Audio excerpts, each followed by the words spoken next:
లూకాసు వార్త 1వ అధ్యాయం 49వ వచనం. సర్వశక్తిమంతుడు నాకు గొప్ప కార్యములు చేశాను గనుక ఇది మొదలుకొని అన్ని తరముల వారును నన్ను ధన్యురాలని అందరూ ఆయన నామము పరిశుద్ధము. మరోసారి చదువుతున్నాను. సర్వశక్తిమంతుడు నాకు గొప్ప కార్యములు చేశాను గనుక ఇది మొదలుకొని అన్ని తరముల వారును నన్ను ధన్యురాలని అందరూ ఆయన నామము పరిశుద్ధము. ఈ మాట అందరూ పలకండి వెంట. ఆయన నామము పరిశుద్ధము. ధ్యానిద్దాం. ప్రేమగల తండ్రి, కృపగల దేవా, మీకు వందనాలు. మీ వాక్యాన్ని చదువుకునే భాగ్యం ఇచ్చారు, ధ్యానించే అవకాశం ఇస్తున్నారు. మేము నిమిత్త మాత్రులం. మీరు నా నాయన నిజమైన దేవుడవు, నీతిగల దేవుడవు. మీ వాక్యాన్ని మాకు వెల్లడి పరిచే దేవుడు. చదువుకున్న వాక్య భాగాలను దీవించి మాకు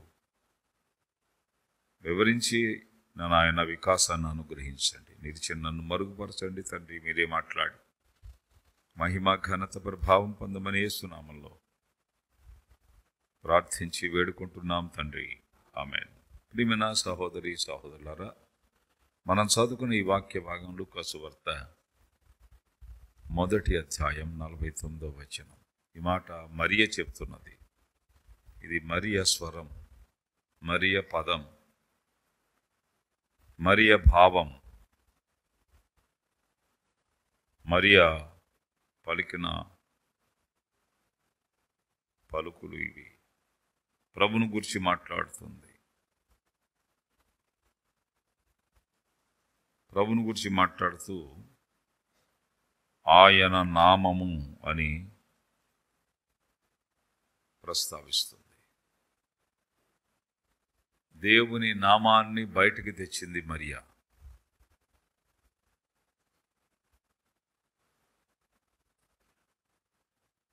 ఒక్క మాటలో చెప్పాలంటే,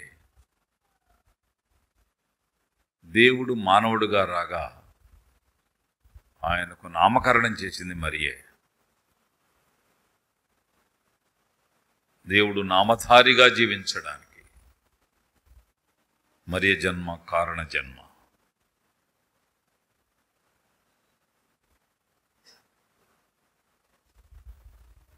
ప్రభువుని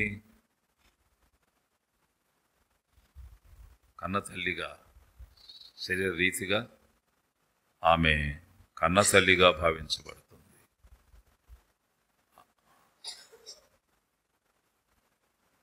కనినా అనే మాట కూడా బైబిల్లో వాడబడింది. ఆమె కని పాలిచ్చి పెంచింది యేసుక్రీస్తు. యేసుక్రీస్తు మరియ పాలు తాగి పెరిగాడు. ఎంత ధన్యురాలు ఆమె. దేవుడు మానవుడుగా రాగా ఒడిలో ఎత్తుకుని పెంచింది, శ్రద్ధ తీసుకుంది, జాగ్రత్తగా చూసుకుంది, పెంచి పెద్ద చేసింది. ఆయనకు ఒక పేరు కూడా పెట్టబడింది. ముందుగానే ప్రకటించబడినా మరి తల్లిదండ్రులు పెట్టే పేర్లే కదా పిల్లలకు. ఆయన నామధారి అయ్యాడు. దేవుడు వాస్తవంగా నామమునకు అతీతుడు. దేవునికి పేరు అక్కర్లేదు. God needs no name. దేవునికి పేరు అక్కర్లా, పేరు అవసరం లేదు. ఇది చాలామంది గ్రహించని సత్యం. 33 కోట్ల దేవతలు అంటున్నారు. ఒక్కొక్క దేవతకు ఒక్కొక్క పేరు.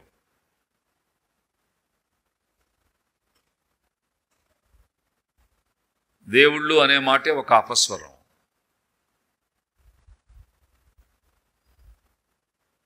దేవుడు బహువచనానికి పనికిరాడు, లేక బహువచనం దేవునికి పనికిరాదు. దేవుడు ఏకవచనం.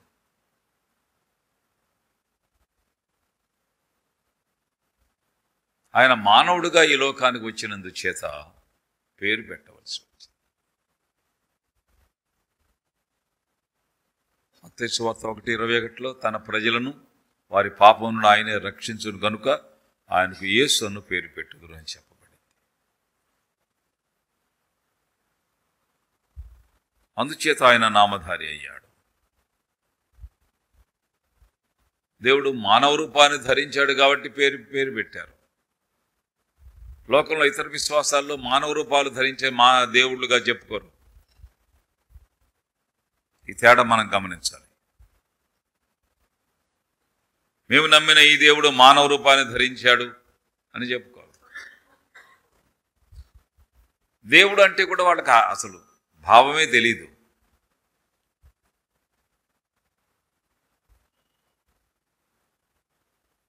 మానవ రూపాన్ని ధరించకపోతే దేవుడెవరో మనకెలా తెలుస్తుంది? దేవుని గురించి దేవుడే చెప్పుకోకపోతే దేవుడెవరో మనకెలా తెలుస్తుంది? దేవుని గురించి దేవుడే చెప్పుకోవాలి. వేరే వాళ్ళు చెప్పడానికి అవకాశం లేదు. ఊహించి దేవుని గురించి మనం రాయలేం. అది కథ అవుతుంది, నవలవుతుంది, పుక్కిటి పురాణం అవుతుంది, కల్పిత గాథ అవుతుంది. దేవుని గురించి దేవుడే చెప్పుకోవాలంటే దేవుడే చెప్పుకోవడానికి మానవుడిగా రావాలి. ఆయన మానవుడిగా వచ్చాడు కాబట్టి ఆయనకు పేరు అవసరం. అందుచేత తిమోతికి రాసిన మొదటి పత్రిక 2వ అధ్యాయం 5వ వచనంలో దేవుడు ఒక్కడే, దేవునికి నరులకును మధ్యవర్తి ఒక్కడే, ఆయన క్రీస్తు యేసు నరుడు అని చెప్పబడింది. ఆయన నరుడుగా వచ్చాడు, వానరుడు కాదు, నరుడు, మానవుడు.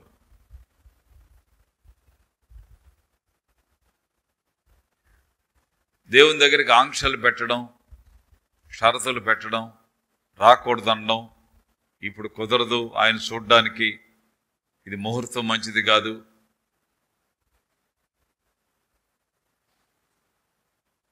అని దేవునికి ఆంక్షలు పెడుతున్నాడు. ఇప్పుడు ఈడు దేవుడా లేక దేవుడు దేవుడా? వెర్రి సమాజం తోచింది చేస్తుంది అంతే. సమాజం తోస్తే చేసేయడమే. దేవుడు అంటే మరీ చులకన. ఎందుకంటే ఆయన కంటికి కనపడ్డ కాబట్టి ఏది రాసుకున్నా సరిపోద్ది, ఏం చేసుకున్నా సరిపోద్ది.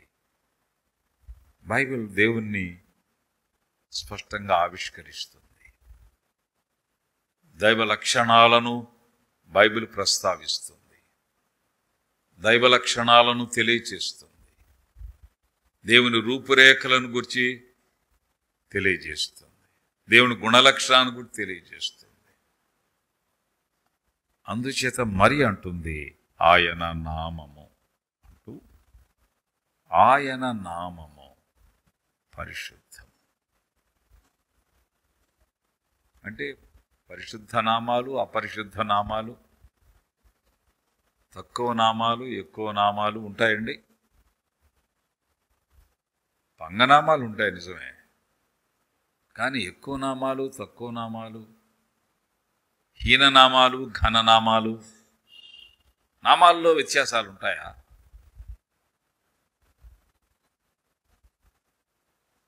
ఆయన నామధారిగా వచ్చాడు. నామధారిగా వచ్చిన ఆయన పరిశుద్ధుడు. అది భావం. నామధారిగా వచ్చిన ఆయన పరిశుద్ధుడు.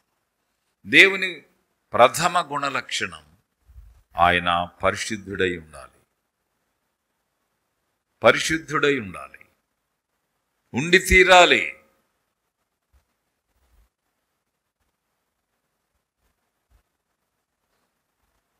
చూడండి, కీర్తనల గ్రంథం 119వ అధ్యాయం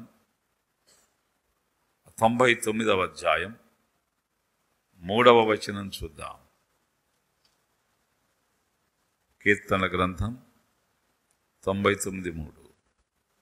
భయంకరమైన నీ గొప్ప నామమున వారు స్తుతించెదరు. యెహోవా పరిశుద్ధుడు, యెహోవా పరిశుద్ధుడు.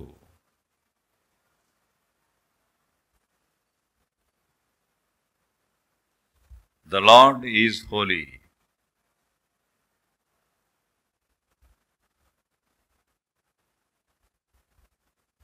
పరిశుద్ధత ఒక ప్రధాన లక్షణం. అది మనకు ఇవ్వడానికి ఆయన ఇష్టపడుతున్నాడు. ఆయన నామం పరిశుద్ధము, ఆయన పరిశుద్ధుడు. 9వ వచనం చూడండి. మన దేవుడైన యెహోవా పరిశుద్ధుడు, మన దేవుడిని యెహోవాను ఘనపరచుడి.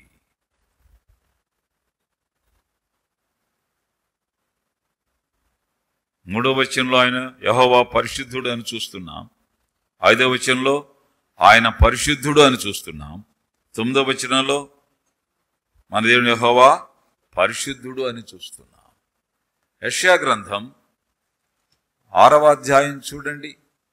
యెషయా గ్రంథం 6వ అధ్యాయంలో ఆయన గురించిన గంభీరమైన సంగతులు వ్రాయబడ్డాయి. వాళ్ళు ఏం చేస్తున్నారు? వాళ్ళు ఇలాగూ గాన ప్రతిగానాలు చేస్తున్నారు. 3వ వచనంలో ఎక్కడ? పరలోకం అని పైన ఆయన సింహాసనం అని పైన రాయబడింది.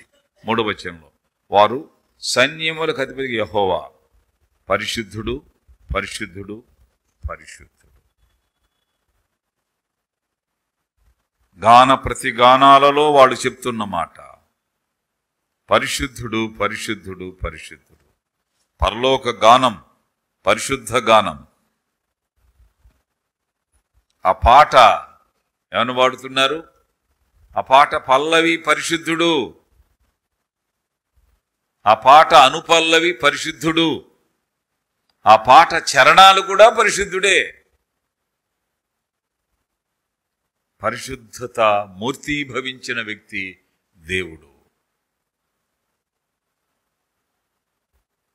మనము అపరిశుద్ధులం.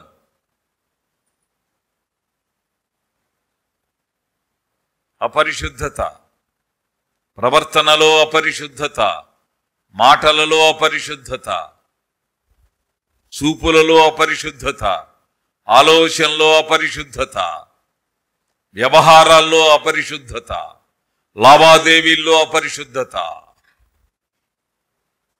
స్పష్టంగా కనిపిస్తుంది. పైకి ఒకలాగా లోపల ఒకలాగా ఉండగలిగిన వాడు మానవుడు.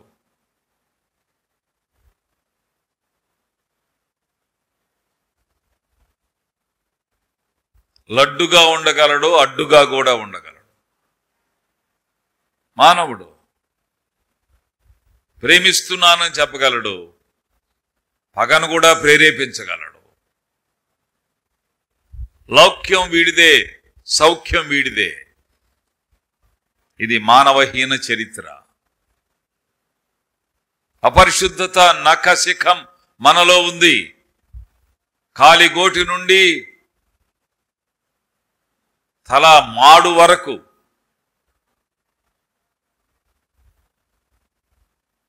అరికాలు మొదలుగా నడినెత్తి వరకు అని అపరిశుద్ధత అణువున ఉన్న మనుషులం.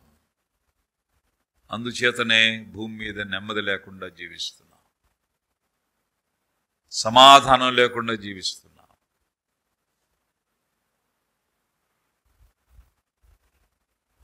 మనుషులకు సమాధి ఇచ్చినంత నెమ్మది లోకంలో ఏది ఇవ్వలేదు అని మనుషులు భావించి నిరాశకు లోనవుతున్నారు.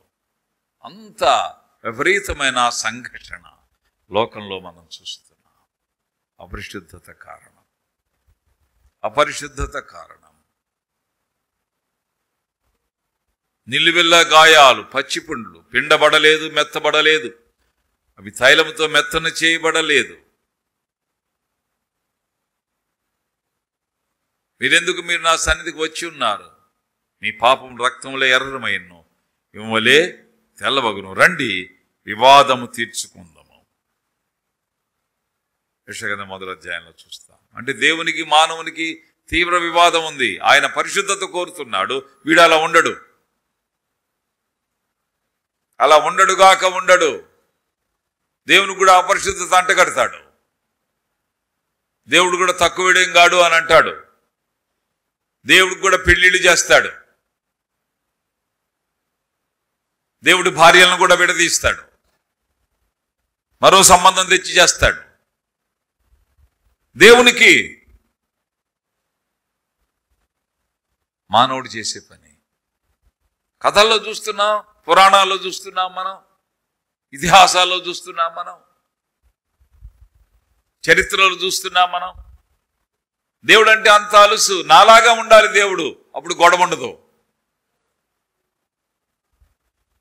బైబిల్ చెప్పే మాట, ఆయన పరిశుద్ధుడు, ఆయన నామము పరిశుద్ధము, ఆయన పరిశుద్ధుడైన దేవుడు. Is Holi, God is Holi, God is Holi and God is Holi. మనం పరలోకం చేరే ప్రయత్నంలో పరిశుద్ధత పాటించకపోతే ఆయన రాజ్యం గ్యారంటీగా ఉండదు. ఇందులో అనుమానమే లేదు, గ్యారంటీగా ఉండదు. అందుచేతనే యెషయా గ్రంథంలోనే 35వ అధ్యాయం చూడండి, 35వ అధ్యాయం 8వ వచనం, అక్కడ దారిగానున్న రాజమార్గం ఏర్పడును, అది పరిశుద్ధ మార్గమనబడును, అది అపవిత్రులు పోకూడని మార్గము, అది మార్గమున పోవారికి ఏర్పరచబడును, మూఢులైనను దానిలో నడుచు త్రోవను తప్పక ఉందురు. అక్కడ మూఢత్వం కాదు, ఇక్కడ మూఢులు, అక్కడ త్రోవ తప్పకుండా ఉంటారు.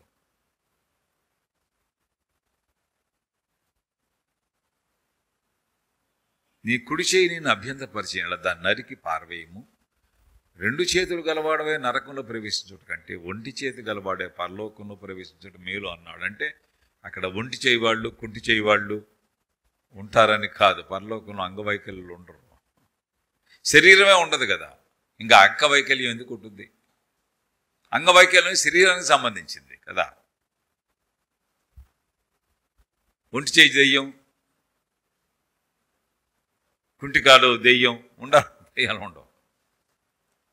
ఆత్మలకు అంగవైకల్యం ఉండదు.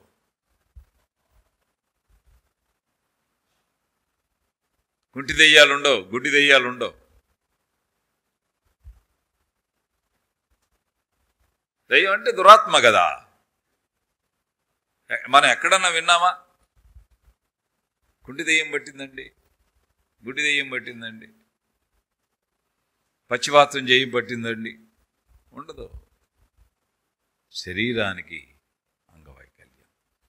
నీ కుడి చేయి అభ్యంతరపరిస్తే దాన్ని తీసివేస్తే, 2 చేతులు కలిగి నరకాగ్నిలో పడడం కంటే ఒంటి చేయి కలిగి పరలోక రాజ్యంలో ప్రవేశించడం అంటే ఏమిటి? ఇక్కడ నిన్ను అభ్యంతరపరిచిన అభ్యంతరాన్ని నీవు చంపేస్తే పరలోకంలో ప్రవేశం దొరుకుతుంది. చంపడం అంటే తొలగించుకోవటం కాదు, చేయకుండా ఉండడం, చేయకుండా ఉండడం. ఒక దీక్ష, ఒక దక్షత, ఒక పట్టుదల, ఒక వైఖరి, ఒక తిరుగులేని వైఖరి. దేవుని నమ్మడం అంటే అది.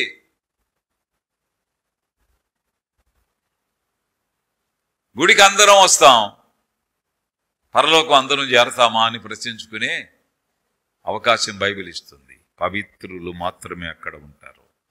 అది అపవిత్రులు పోకూడని మార్గం.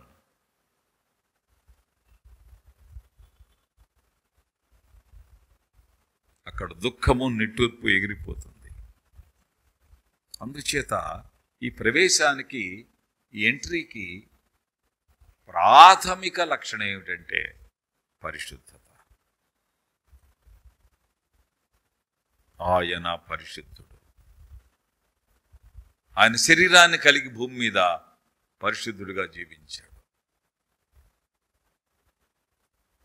ఆక్షేపణ చేయడానికి వీలు కాని జీవితాన్ని జీవించాడు. 33.5 సంవత్సరాలు జీవించాడు అంటే అన్ని రకాలుగా ఇష్టానుసారంగా జీవించే అవకాశం ఉంది. శరీరం ఉంది కదా, ఆకలిగా ఉంటే రొట్టెలు చేసుకోవచ్చు. శరీరం ఉంది కదా, చేసుకోలేదు.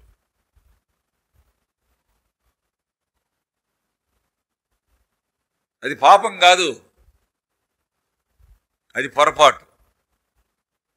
పొరపాటు కూడా చేయడానికి ఇష్టపడలేదు ఆయన.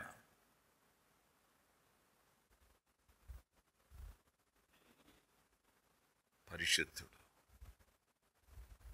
ఆయన నమ్మిన పిల్లలుగా పరిశుద్ధంగా ఉండాలి. ఆ పరిశుద్ధత పాప క్షమాపణతో ప్రారంభమవుతుంది. పాప క్షమాపణతో ప్రారంభమవుతుంది.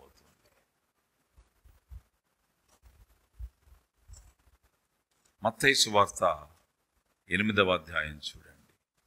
ప్రభు దగ్గర రావడం ద్వారా అది ప్రారంభమవుతుంది. అది లభిస్తుంది కూడా. అది లభిస్తుంది కూడా. బైబిల్ చాలా స్పష్టంగా ఈ సంగతి తెలియజేస్తుంది. 8వ అధ్యాయంలో 3వ వచనంలో, అందుకు ఆయన చెయ్యి చాపి వాని ముట్టి, నాకిష్టమే, నీవు శుద్ధుడవు కమ్మనెను. తక్షణమే వాని కుష్ఠరోగము శుద్ధి ఆయను. శుద్ధుడవు కమ్ము. ప్రభు దగ్గరికి వచ్చినప్పుడు లభించేది శుద్ధత, పరిశుద్ధత. పాపం మన అనారోగ్యం. అనేక రూపాల్లో ఇది వస్తుంది. పాపానికి రూపాలు ఎక్కువ, పాపానికి రూపురేఖలు ఎక్కువ, అనేక కోణాల్లో వస్తుంది. ఏ వయసు వారికి ఆ వయసు తగిన రీతిలో అందుబాటులోకి వస్తుంది. పాపం తన రూపాన్ని మార్చుకుంటుంది.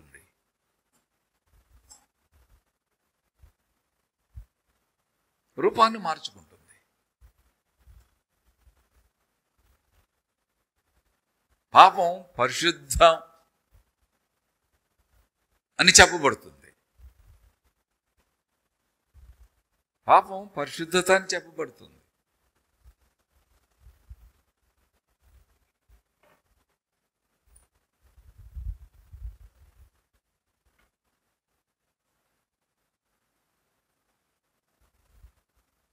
అలా చెయ్యడం పరిశుద్ధత అని చెప్పబడుతుంది. జోగిని వ్యవస్థ వచ్చింది, అది పరిశుద్ధత అని భావిస్తారు వాళ్ళు. వాళ్ళు అమ్మాయిని ప్రతిష్ఠిస్తారు దేవునికి ఈ జోగిని వ్యవస్థలో. ఆ అమ్మాయి ఆ పూజారి వశం అవుతుంది. ఆ పూజారికి పిల్లలనుకోండి, వాడికి భార్య ఉంటుంది ఇంట్లో.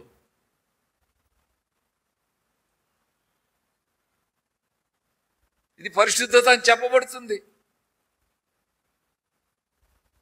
ఇది మీ సంప్రదాయం. యోగిని వ్యవస్థకు సంబంధించిన కుటుంబంలో మీరు జన్మించారు. ఇలాగ చేయకపోతే మీరు స్వర్గంలోనికి వెళ్ళలేరు, అష్టకష్టాలు అనుభవిస్తారు, రంపాలతో కొయ్యబడతారు. ఆ స్కట్లు వేసుకున్న రాక్షసులు స్కట్లు కొడతారు దేవుడు.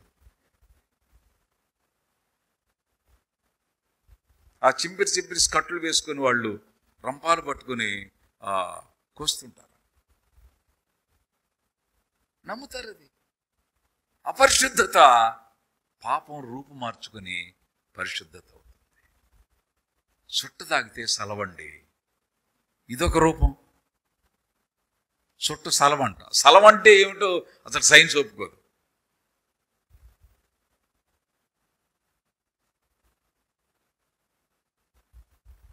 ఏమిటయా ఆసుపత్రికి వచ్చా, కూర్చో, ఏమిటి నీ జబ్బు అన్నాడు డాక్టర్. సార్ నాకు ఏడు చేసింది సార్ అన్నాడు. ఏడు చేసిందా? ఇంకెక్కువ మాట్లాడంటే నాకు వేడెక్కిపోద్ది. ఏడు చేయటం ఏంటయా? నేను స్టవ్ మీద కూర్చున్నావు అంటించుకుని.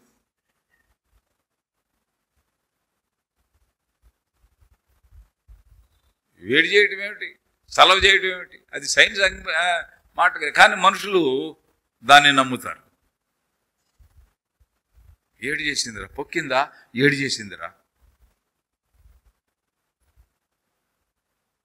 చుట్ట తాగితే నిద్ర వచ్చిందయ్యా, సలవగుంది. ఇది పాపపు రూపాలు. పాపం తన రూపాన్ని మార్చుకుంటుంది. వయసున్నోడు కదండి, చేస్తాడు. పాపం తన రూపాన్ని మార్చుకుంటుంది. వయసు పిల్ల కదా అంటాడు. చుట్టుకుంటూ. పాపం తన రూపాన్ని మార్చుకుంటుంది.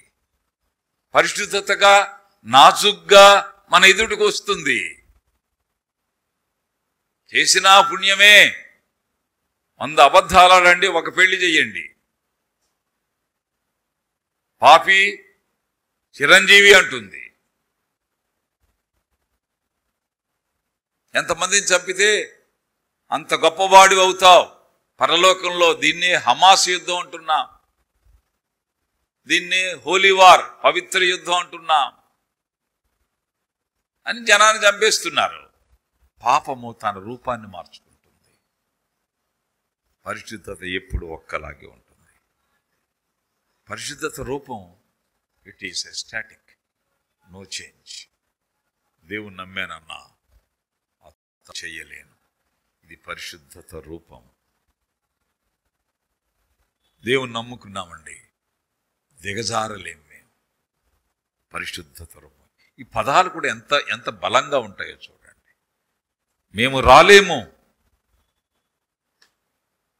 మేము ఇది తినలేము, మేము చూడలేము, మేము అనలేము, నోరు జారలేము, ఇష్టారాజ్యంగా బతకలేము.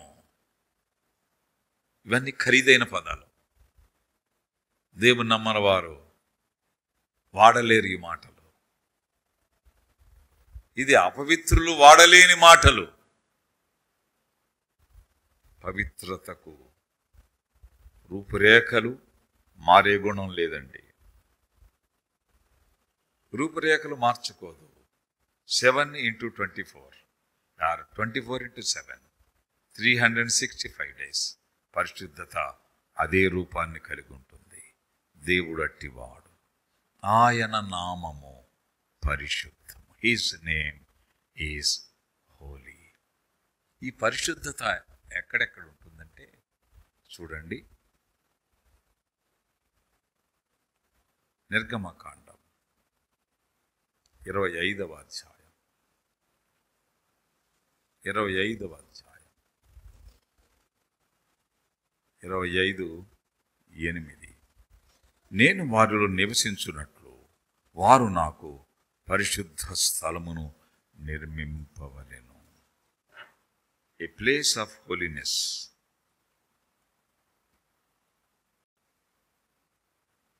నేను వారిలో నివసించున్నట్లు వారు నాకు పరిశుద్ధ స్థలమును నిర్మింపవలెను. ఇక్కడ చాలామంది పొరపాటు చేస్తున్నారు. అంటే ఒక స్థలంలోనే పరిశుద్ధత ఉంటుంది, మరో స్థలంలో ఉండదు అని చెప్తున్నారు. అందుచేత పుణ్యక్షేత్రాలు వచ్చాయి, దేవాలయాలు వచ్చాయి, ఇంకా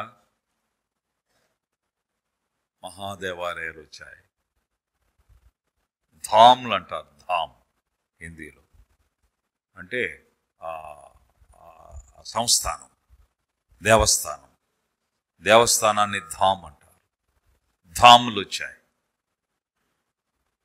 అంటే అక్కడే ఉంటుంది పరిశుద్ధత అని ఒక ప్రదేశాన్ని కేటాయించి ఆ ప్రదేశానికి పరిశుద్ధ ప్రదేశం అని చెప్పి అక్కడికి వస్తేనే పరిశుద్ధం. అందుచేత మనుషులు అక్కడికి వెళ్ళి రావడం, అక్కడికి లక్షలాది మందిగా వెళ్ళడం మనం చూస్తున్నాం. ఇక్కడ మనం మిస్ అవుతున్న లాజిక్ ఏమిటంటే, పరిశుద్ధత అనేది మనలో కదా ఉండేది. పరిశుద్ధత మెయింటైన్ చేయాల్సింది మనుషులు కదా.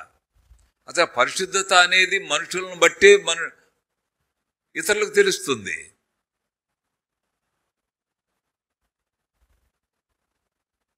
కాబట్టి వీళ్ళు ఎక్కడ చేరతారో పరిశుద్ధులు, ఆ ప్రదేశం పరిశుద్ధ ప్రదేశం. పరిశుద్ధ స్థలాన్ని నిర్మించాలంటే పరిశుద్ధులు చేరే ఒక స్థలాన్ని మీరు ఏర్పాటు చేసుకోండి. మీరు ఉన్నప్పుడు అది పరిశుద్ధ స్థలం. బంగారం ఉంది ఆ కొట్లో, అది బంగారపు కొట్టయింది. వాడు వెళ్ళిపోయాడు, మరొక టీ స్టాల్ పెట్టాడు, అది టీ స్టాల్ అయింది. మనం ఎక్కడ ఉంటామో అది పరిశుద్ధ స్థలం. ఆ గ్యాదరింగ్ అనేది ఇచ్చాడు దేవుడు ఇశ్రాయేలుకి. The very gathering is a holy place. అప్పుడు నేను మీ మధ్య ఉంటాను. 18:20 మత్తయి సువార్తలో ఏముంది? ఎక్కడ 2-3 నా నామమున కూడి ఉందురో అక్కడ వారి మధ్య నేను ఉంటాను. మనం ఎక్కడ ఉంటే అక్కడ అది పరిశుద్ధ స్థలం. అందుచేత ఇలా కూర్చున్నాం. ఇది పరిశుద్ధ స్థలం. అందుకే శుభ్రంగా వస్తాం దేవుని మందిరానికి. పరిశుద్ధ స్థలం. ఎలా పడితే అలా రాలేము, పిచ్చిగా రాయలేం, ఆక్షేపణ చేసేలాగా రాలేం.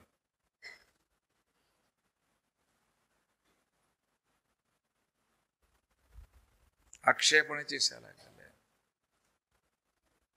ఇళ్లలో ఉన్నట్టుగా ఉండలేం.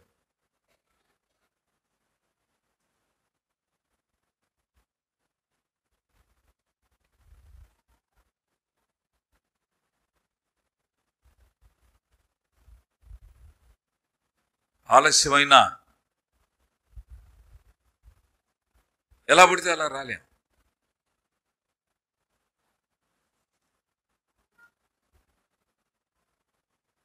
పరిశుద్ధ స్థలం, హోలీ ప్లేస్. ఆ స్థలానికి దండం పెట్టడం కాదు, ఆ స్థలానికి దండం పెట్టడం కాదు, స్థలానికి దండం పెట్టడం వెరితనం. గుడికి దండం పెట్టడం, గుడి చుట్టూ తిరగడం, గుడికి మొక్కటం, గుడి రంగాన్ని లెంపలేసుకోవటం, ఏమిటివి? దేవుడు గుడా? గుళ్ళో దేవుడా? గుళ్ళో మనం ఉంటేనే దేవుడు ఉంటాడు, మనం లేకుండా దేవుడు ఉండడు. దేవుడు అంత వేర్రోడు కాదు.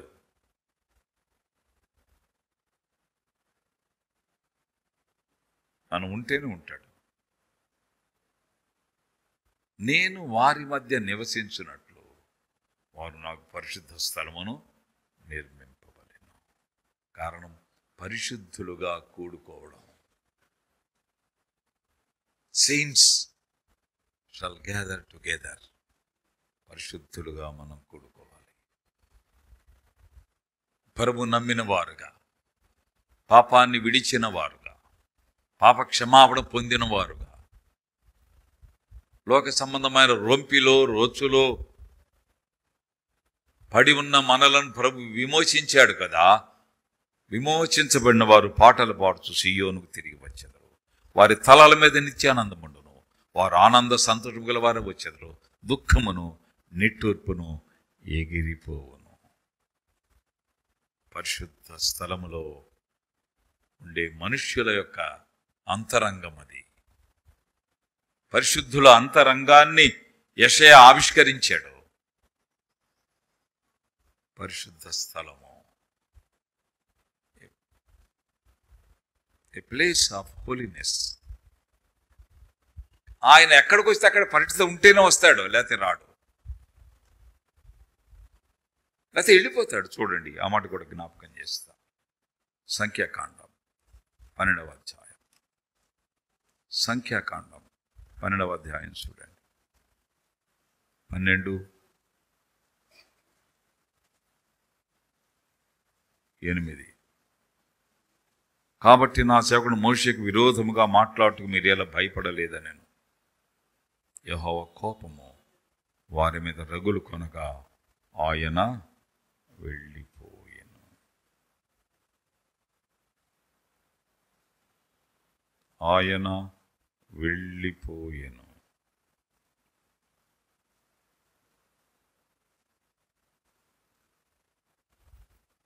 గమనించండి,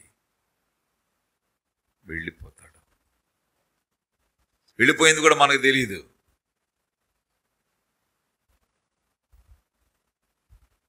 అపవిత్రమైన మాటలు ఉంటే అక్కడ దేవుడు ఉండడు.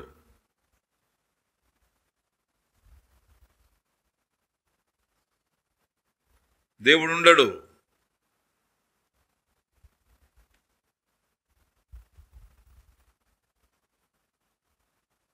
మోషేకు విరోధంగా మాట్లాడుతుండగా దేవుడు ఉండడానికి ఇష్టపడలేదు అక్కడ.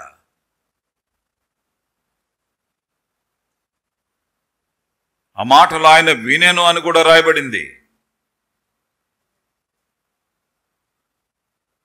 యెహోవా ఆ మాట వినెను 12:2.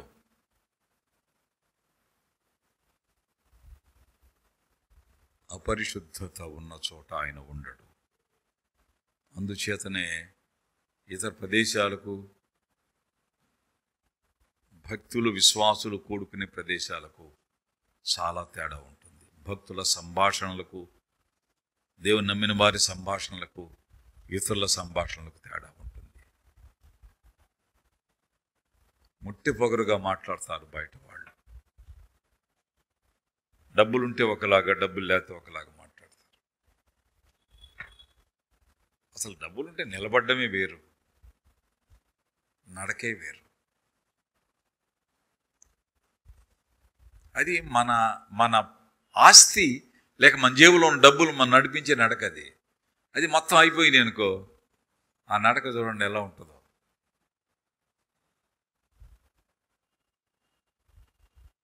తోటకూర కాళ్ళలాగా వంగిపోయి, అరే ఒక టీ పిచ్చరా, ఏమి లేవు. టీ తాతావా? డబ్బులు ఉన్నాడు స్వామి. డబ్బులా మనల్ని నడిపించేదండి? దేవుడు నడిపించాలి. God should help us to walk. ఈరోజు ఉంటాయి, రేపు పోతాయి, మనమే పోతాం కదా. డబ్బులే గొప్ప అయి ఉంటాయండి.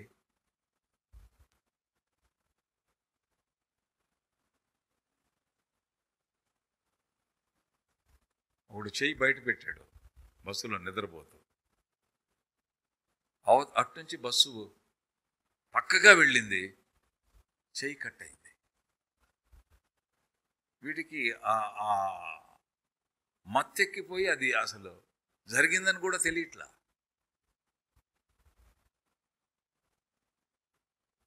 రక్తం కారుతూ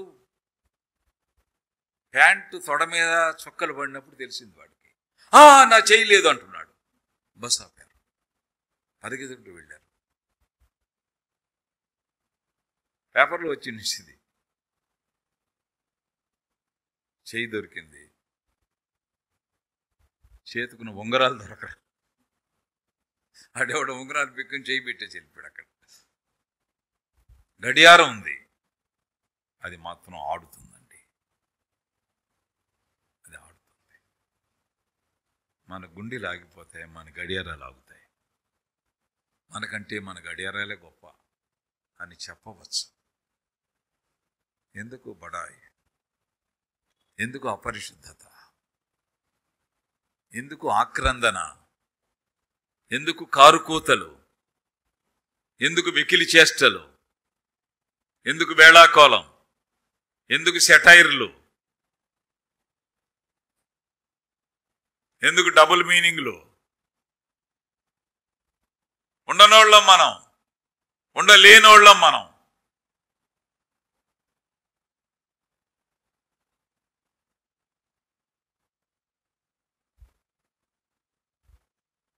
పరిశుద్ధులు ప్రత్యేకమైన వాడు.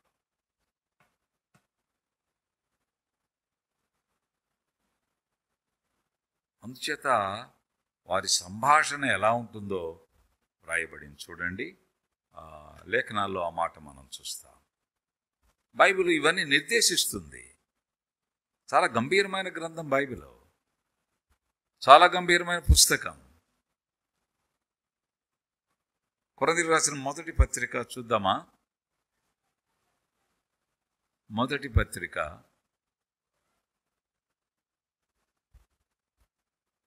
మొదటి కొరింథీ 14 ఉందా? మొదటి కొరింథీ 4:19 అనుకుంటా. చూద్దాం. 14:19 చూడండి.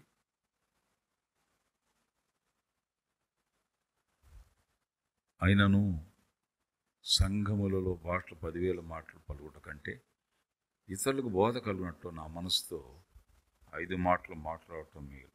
32 వచనం.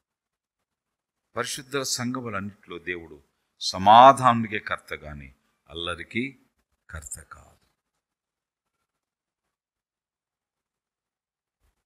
26 వచనం చివరి భాగం. సమస్తమును క్షేమాభివృద్ధి కలుగుటకై జరగనివ్వండి.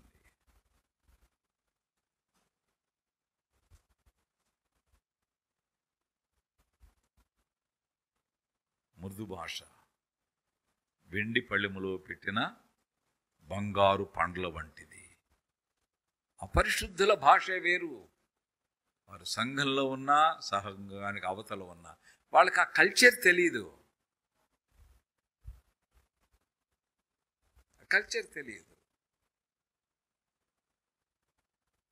ఇతరులను గౌరవించాలని తెలియదు.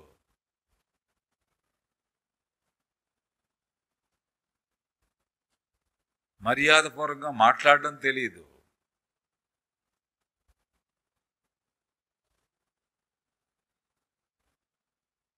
ఆ భాషే తెలియదు. అది రాదు వాళ్ళకి. అపరిశుద్ధుల దూషణ పలుకులు. అందుచేత అట్టి చోట దేవుడు ఉండడు, ఆయన వెళ్ళిపోయాను. God left the place. అప్పుడు మన ఇళ్ళు దేవుడు లేని ఇళ్ళు అవుతాయి. అన్నీ ఉంటాయి, దేవుడు ఉండడు. అంతా ఉంటుంది, దేవుడు ఉండడు. ఇచ్చింది దేవుడే. మళ్ళీ ఇది ఎలా వచ్చిందని దేవుడు ఇచ్చాడయ్యా. మరి దేవుడు ఉన్నాడా? దేవుడు లేడయ్యా. ఎలా తెలుస్తుంది మనకు? పరిస్థితిని బట్టి తెలుస్తుంది దేవుడు లేడని. అపరిశుద్ధత అణువణువున దేవుడు చెక్ చేస్తాడు. నువ్వు పనిలో ఉన్నా, ఇంట్లో ఉన్నా, నిద్రలో ఉన్నా నిద్రలు చెలరేగొచ్చులు అనుకుంటే వెరితనమే.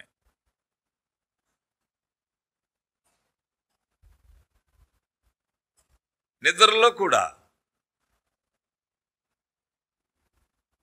విశ్వాసులకు తప్పు చేసినట్టు, పాపం చేసినట్టు కల రావడానికి వీల్లేదు. రాదు కూడా, రావడానికి వీల్లేదు.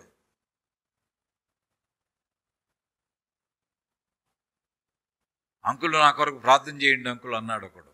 ఏమిట్రా అంటే చెడ్డకళ్ళు వస్తున్నాయి. ఏమిట్రా చెడ్డకళ్ళు ఏమిటి? నేను కాలేజీకి వెళ్తున్నాను అంకులు, బస్సులో కల్లో నా సీటు పక్కన ఒక అమ్మాయి కూర్చుంది అంకులు. అలా వచ్చింది అంటే ఇది అలా అనుకుని పడుకున్నాడు. విశ్వాసాలకు అవి కూడా రావు, అలాంటివి రావు, రావడానికి వీల్లేదు. దేవుని నమ్మితే ఎందుకు వస్తాయి? ఆలోచనలు పవిత్రంగా ఉంటాయి, అలవాట్లు పవిత్రంగా ఉంటాయి, తలంపులు పవిత్రంగా ఉంటాయి, భాష పవిత్రంగా ఉంటుంది, వస్త్రధారణ పవిత్రంగా ఉంటుంది, వెకిలిగా ఉండవు. పవిత్రత. నిద్ర కూడా అపవిత్రత అంగీకరించదు. అది పవిత్రమైన నిద్ర. A peaceful rest.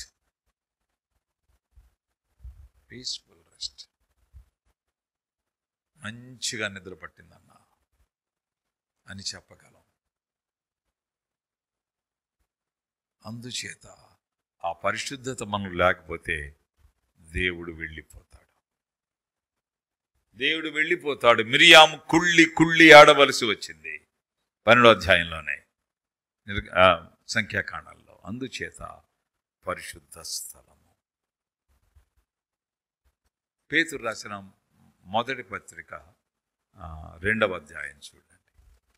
పేతురు రాసిన మొదటి పత్రిక 2వ అధ్యాయం చూద్దాం. ఇక్కడ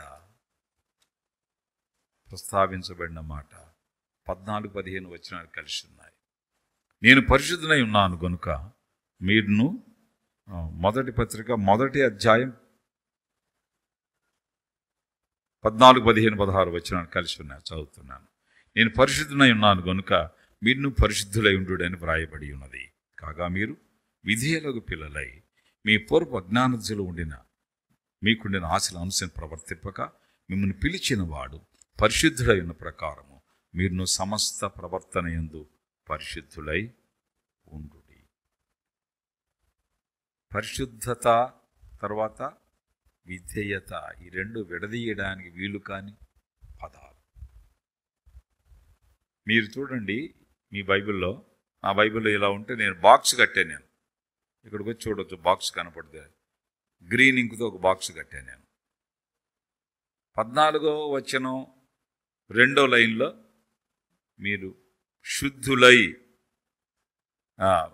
మొదటి లైన్ పరిశుద్ధులై అనే మాట ఉంది. అంటే శుద్ధులై ఉంది పైన. శుద్ధులై అనే మాట కింద ఏముంది? విధేయులగనుంది. ఈ శుద్ధులై అనే మాట, విధేయులగని మాట, ఈ రెంటికి బాక్స్ కడితే ఏమవుతుంది? శుద్ధులై విధేయులగు. అంటే పరిశుద్ధత, విధేయత విడదీయడానికి వీలు కాని పదాలు. They cannot separate. పరిశుద్ధుడైన వాడు విధేయత లేకుండా ఉండలేడు.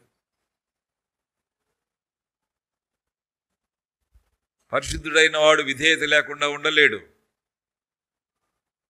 ఒకడు విధేయుడు కాకుండా ఉండి నేను పరిశుద్ధుడినండి, ప్రభు నమ్ముకున్నానండి అని చెప్పడానికి వీల్లేదు. నువ్వు ప్రభు నమ్ముకున్న పరిశుద్ధుడు అయితే తప్పకుండా విధేయత ఉంటుంది, బేషరతుగా. ఎక్కడ విధేయత? తల్లిదండ్రులకు విధేయత. ఎక్కడ విధేయత? పెద్దలకు విధేయత. ఎక్కడ విధేయత? ఉద్యోగంలో విధేయత. ఎక్కడ విధేయత? కుటుంబంలో, అధికారుల ఎదుట.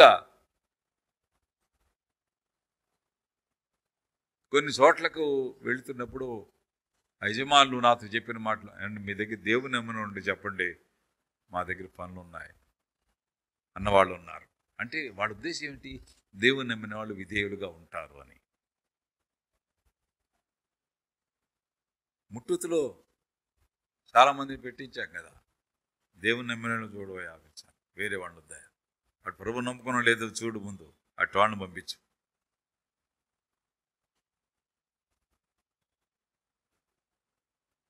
దాదాపు ఒక 12-15 మందిని మా ఉద్యోగాలు జార్జి గారికి చెప్పి, చీఫ్ మేనేజర్గా ఉండి ఆయన అందులో పనిచేస్తున్నప్పుడు రీజనల్ మేనేజర్గా పెట్టించాం. క్వాలిఫికేషన్ ఎదిగాడు వాడు, ఎంత చదువుకున్నా దీనికి తగిన చదువు ఉండాలి, అదే సమయంలో దేవుని నమ్మకం ఉండాలి.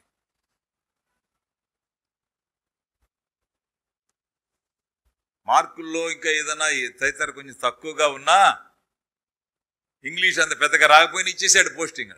కారణం దేవుని నమ్ముకున్నారు, నమ్మకంగా ఉంటారని. పరిశుద్ధత విధేయత ఇస్తుందని ఒక నమ్మకం. ఈ రెండు విడదీయలేము. మీరు విధేయులకు పిల్లలై పూర్వపు మీ అజ్ఞాన దశలో ఉండిన ప్రకారం మీ ఆశలను అనుసరించి ప్రవర్తింపక, మిమ్మల్ని పిలిచిన వాడు పరిశుద్ధుడు ఉన్న ప్రకారం సమస్త ప్రవర్తనందు పరిశుద్ధులై ఉండడి. చెప్పండి ఇప్పుడు, పరిశుద్ధ స్థలము, 2 పరిశుద్ధులైన మనము. స్థలంలో మనం ఎక్కడ ఉంటే అక్కడ పరిశుద్ధులు ఉండడమే కాకుండా మనలో కూడా పరిశుద్ధత. ఇది చాలా చోట్ల లేకపోవడం మనం చూస్తున్నాం. పరలోకం అంత ఈజీ కాదండి. ఇంకా మన బాటలో చెప్పుకుంటే పరలోకం అంత ఈజీ కూడా కాదు. పరిశుద్ధత, ఎంట్రీ ఫీజు అదే. విధేయత, నమ్రత, విధేయులకు పిల్లలై.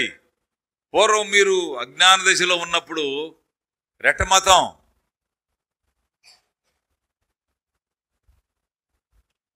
ఇప్పుడు రెట్టమతం పోయింది. విధేయులకు పిల్లలు. అంచేత యవనస్తులారా, సహోదరి సహోదరులారా, విధేయత కనుపరచకపోతే అది దేవుని నమ్మిన కేసా అనే అనుమానం వస్తుంది. పరలోకానికి పనికిరాం, నో ఎంట్రీ. అందుచేత లేఖనం మనల్ని పరిశుద్ధత ఉంచడానికి ప్రభు ఒక ప్రాసెస్ చేశాడు, ఒక ఏర్పాటు. ఇర్మియా గ్రంథం చూడండి, 23వ అధ్యాయం 9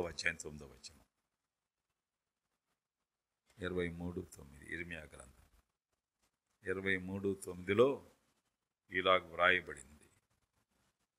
ఇర్మియా గ్రంథం 23వ అధ్యాయం 9 నీ పరిశుద్ధ వాక్యము అనే మాట అక్కడ మనం చూస్తాం. నీ పరిశుద్ధమైన మాటలు అని వ్రాయబడింది అక్కడ. 23వ అధ్యాయం 9 ఈ మాటలు మనకు కనిపిస్తాయి. ప్రవక్తను గూర్చింది, యెహోవాను గూర్చి, ఆయన పరిశుద్ధమైన మాటలను గూర్చి, పరిశుద్ధమైన వాక్యము, పరిశుద్ధమైన వాక్యము. అందుచేత ఈ గ్రంథం పేరేమిటండి? ఈ గ్రంథం ఏం రాయబడింది చూసారా? బైబిల్ మీద ఏముంది? పరిశుద్ధ గ్రంథము, హోలీ బైబిల్. ఈ లేఖనాలు పరిశుద్ధం. అంటే ఈ తల కింద పెట్టుకుంటేనే చెడ్డకల్లలు రావని దిండ్లకు అంటుకునేటువంటి ఆ కిలువంతా బైబిల్కి అంటించారు. ఈ దిండ్లు మీద కింద పెట్టుకునే గలీబులు కాదు ఇవి. అది గలీజు పని అలా చేయడం. ఇది మంత్రదండం కాదు, ఇది చేతబడి పుస్తకం కాదు. ఇందులో ఉన్నట్టు బతకాలి. అది అందుకని మనం గ్రంథం అనే ఇళ్లలో ఉండాలి. ఇందులో పరిశుద్ధమైన మాటలు ఉన్నాయి, పరిశుద్ధ వాక్యం. ఆయన నామము పరిశుద్ధము, పరిశుద్ధ స్థలము, పరిశుద్ధులైన మనము, పరిశుద్ధ వాక్యము. ఈ పకడ్బందీలో దేవుడు మనల్ని ఉంచడం చేత holiness is a matter which has no substitute. ప్రత్యామ్నాయం లేని అనుభవం. అందుచేత రక్షించబడి ప్రభు కొరకు జీవించే క్రమంలో పరిశుద్ధత పాటిద్దాం, పరలోకానికి చేరదాం.